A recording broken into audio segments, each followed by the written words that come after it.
প্রিয় ছোট্ট বন্ধুরা, স্বাগতম তোমাদের ঘুম ঘুম গল্প বন্ধু চ্যানেলে। চলো শুনি আজকের মিষ্টি ঘুম পাড়ানি গল্প। গল্পের নাম বাঘ আর শিয়ালের বন্ধুত্ব। আজ আমরা যাব এক গহীন বনে, যেখানে বাস করত একটা বিশাল বাঘ, তার নাম ছিল শের খান, আর একটা ছোট্ট শিয়াল, তার নাম ছিল ফটিক। শের খান ছিল বনের রাজা, কিন্তু জানো বন্ধু, তার একটা সমস্যা ছিল। সে ভীষণ ভুলো মনের ছিল। সকালে কি খেয়েছে, দুপুরে কোথায় গেছে, সব কিছু ভুলে যেত। একদিন দুপুরে শের খান একটা ছায়া ঘেরা গাছের নিচে ঘুমিয়ে আছে। হঠাৎ তার ঘুম ভেঙে গেল। দেখে শিয়াল ফটিক তার নাকের ডগায় বসে আছে।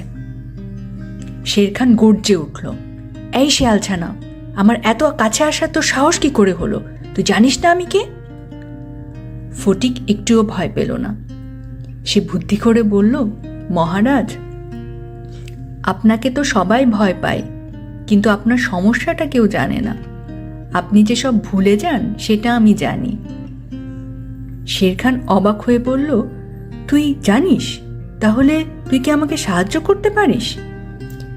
ফটিক মুচকি হেসে বলল, হ্যাঁ মহারাজ, আমি আপনার স্মৃতিশক্তি হয়ে থাকতে পারি। আপনি যখন যেখানে যাবেন আমি আপনাকে সব মনে করিয়ে দেব। আপনি যখন যা ভুলে যাবেন আমি আপনাকে মনে করিয়ে দেব।